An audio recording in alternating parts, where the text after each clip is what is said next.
So we have here today Miss Rebecca Adams, who is an editor and a poet, who has kindly agreed to speak to us on her memories and thoughts on Professor René Girard. And let me start off by asking you, Rebecca, when was the first time you heard about Professor René Girard?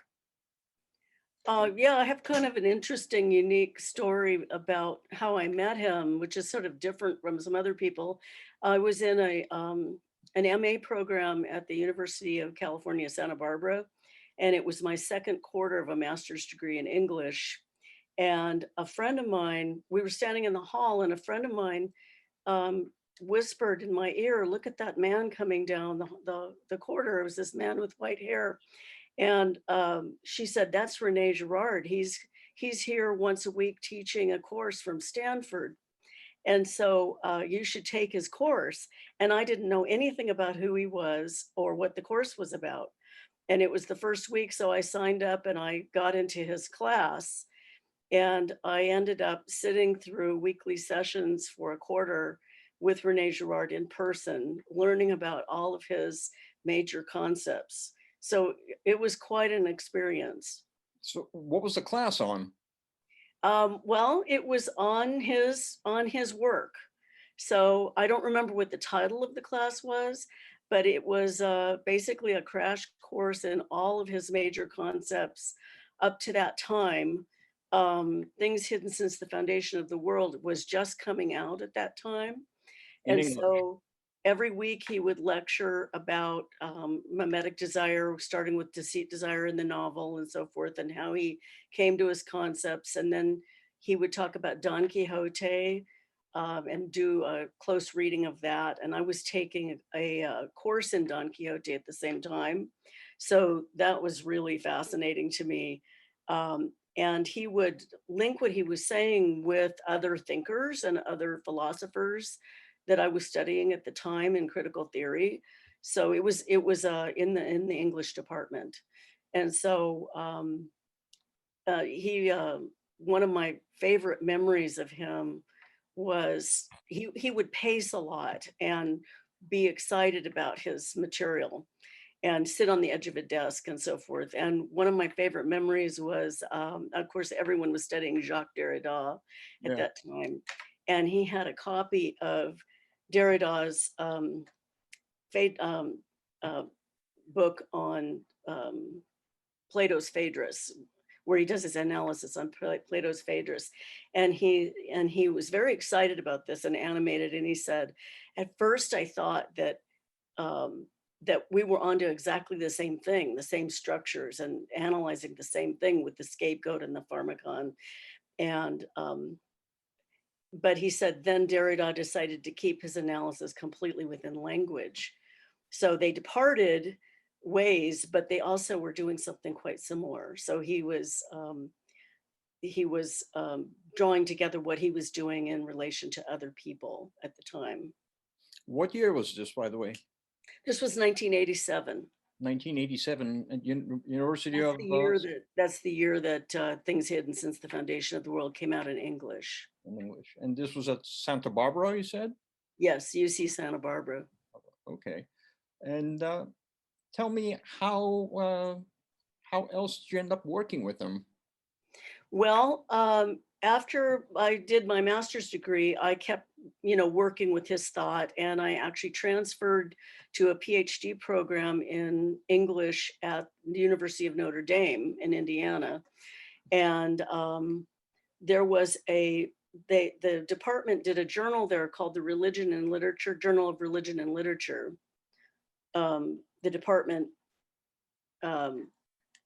had a managing editor position.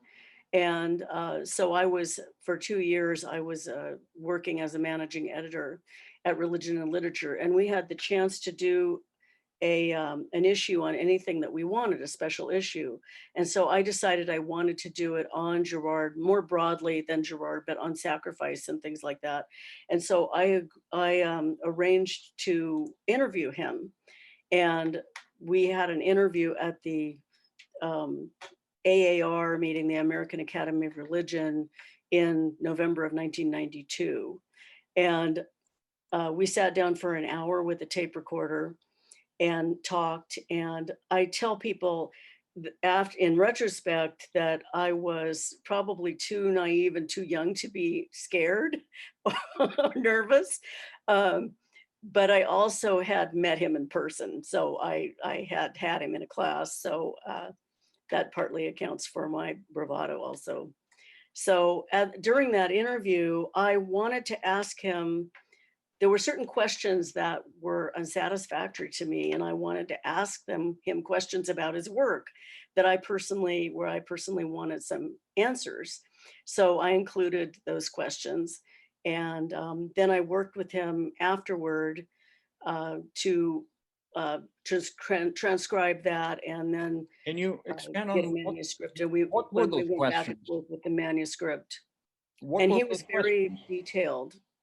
What were those questions that you expanded on and asked him that you? Well, the main one had to do with, is mimetic desire all there is?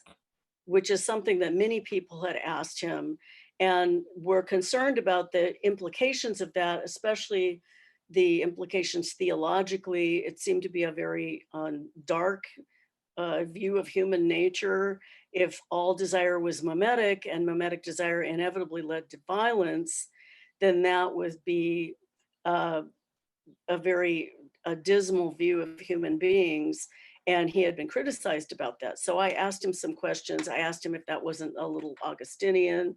Um, and so then the thing that was exciting about the interview was that he came out with some new statements in the interview that he had never made before. So for one thing, he said, "Oh, I hear this all the time, is all desire mimetic?" Uh, well, he said, yes and no. He said, yes, but that doesn't mean it always leads to violence. He said, mimetic desire is everything. It's murderous, it's rivalrous, but it's also the thing that leads to our everything that we do that's human and the basis of friendship and love. And he said two exciting things. He said, mimetic desire is the desire for God, which was the theological thing that he said. And then he said, mimetic desire is inherently good. And those were quotes and statements that were new statements, and that people, after the interview was published in 1993, he people started working with those ideas and publishing more on the idea of what he began to call positive mimesis. He hadn't emphasized that much in his work before that time. And so after that, in all of his books, he always emphasized that mimetic desire was inherently good, that there were positive models we could follow, and that in many ways that interview made it possible to make it clear that mimetic desire is actually his more foundational term than scapegoating. He's really well known for the concept of scapegoating, but scapegoating is not as fundamental a concept as mimetic desire is. So not all mimetic desire leads to scapegoating, and he made that clear. That's And phenomenal. so then after that, some of those statements, part of that interview was republished in the Girard Reader in 1996. And then people started publishing in a variety of places. One of them was a volume called Violence Renounced, René Girard, Biblical Studies and Peacemaking. And I had an essay in there in 2000 where I took what he said in the interview and I further extended it and worked out some of the what I saw as the bugs or the lapses in his thinking about mimetic desire. And I proposed how to think about mimetic desire as loving mimesis. I see. Good. Didn't he at one point, did he or did he not at one point propose that Jesus is the model and one should imitate Jesus? Say the last thing again.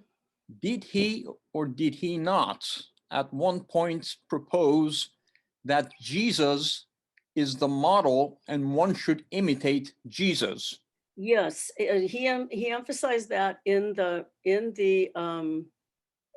interview. He said, well, it makes no sense to say mimetic desire is bad because Jesus himself says, imitate me, imitate the Father. But what he hadn't done was he hadn't spelled out what that meant, what that would really mean. And so when I wrote my article, I tried to cash out what the implications of that were and how that would work and what, because that he didn't define that. He did say Jesus was the model, but he didn't make it clear if that was external mediation or whether, he didn't spell that out. And so that's what I did in my work. So how did you spell it out of curiosity? Can you say that in a couple of sentences? Yeah, well, I came up with the idea of loving mimesis when I realized that if the person who was the mediator took this it depends on what it is that they desire. What is that person desiring? That the person doing the imitating is imitating the mediator. And so if the mediator desires the subjectivity of the one imitating, all of a sudden you get a positive cascade where it's just as contagious as negative mimesis is, but it goes in a positive direction because you're opening space up for the other to have a future and to be a person and to, it's a way of thinking about what love is in mimetic terms. I see. Good. So let me ask you, Rebecca, which one of the books which one of René's books do you like the most? I have a fondness for Things Hidden Since the Foundation of the World because it's actually the first book I read after I took the class with him and was familiar with all his concepts. Of course, I had to go back and read all of his books. And so that book was very special to me because at the time, my significant other and I actually read that book out loud. And he gave it to me as a gift for my master's degree party. And I just thought this was the most wonderful thing. It was my first real intellectual book that I had received. I was a poor graduate student, and we read that book out loud, including the footnotes out loud even. And so we really studied intensively. And then, of course, I went ahead and read all of his other books also. So I have special fondness for that particular book. I see. Reading it out loud, isn't that a little heavy? Well, I had been introduced to his concepts, so I wasn't starting in without, he had gone over all the ideas in Deceit, Desire in the novel and so forth in the class. Okay. And in Violence in the Sacred. So do you have a favorite part of those three parts in Things Hidden?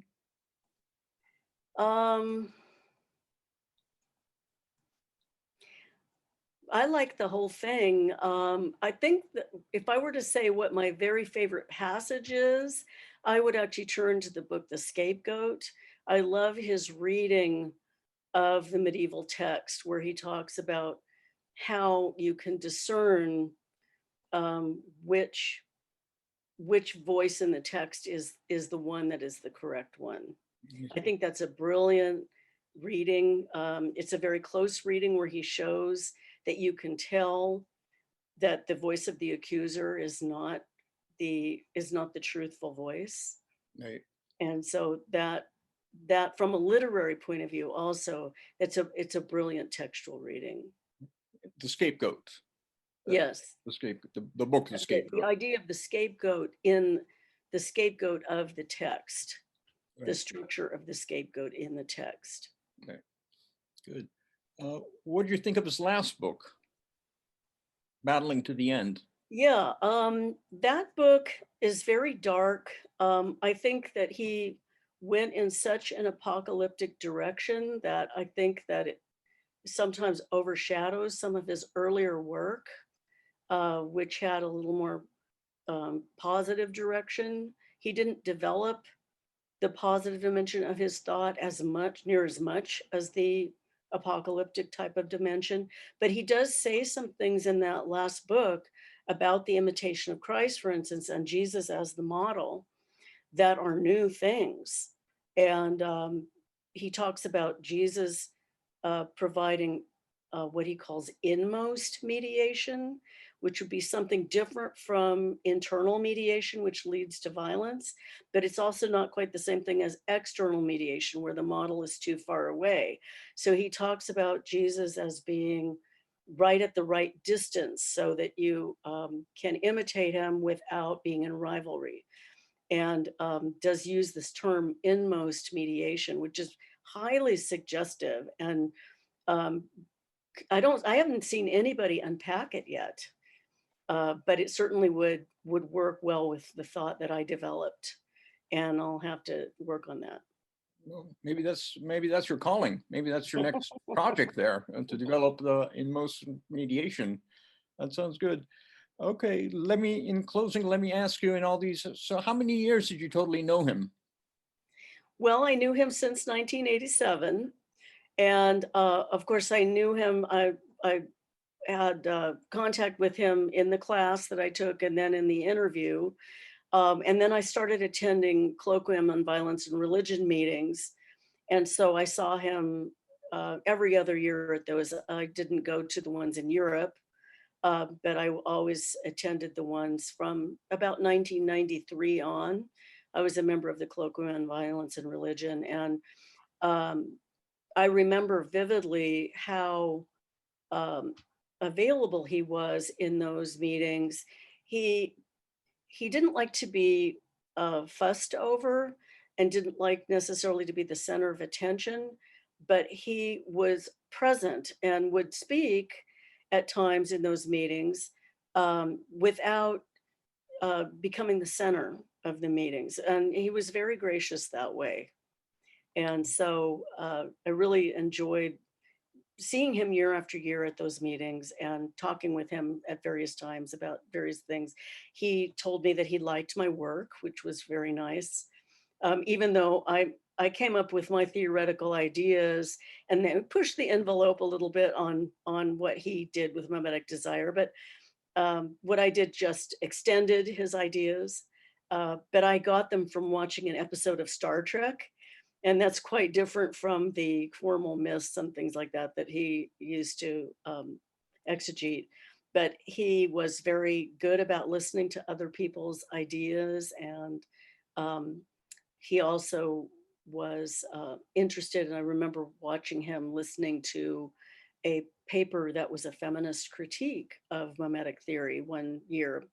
And, you know, you could tell that was pushing him a little bit, and he was not quite sure how to take this, but you know, there was good discussion afterwards, and there was an understanding that there were things to think about here, and that, you know, what I saw in him was an open-mindedness to, if you had a logical and careful critique within a respectful way, that he would consider anything.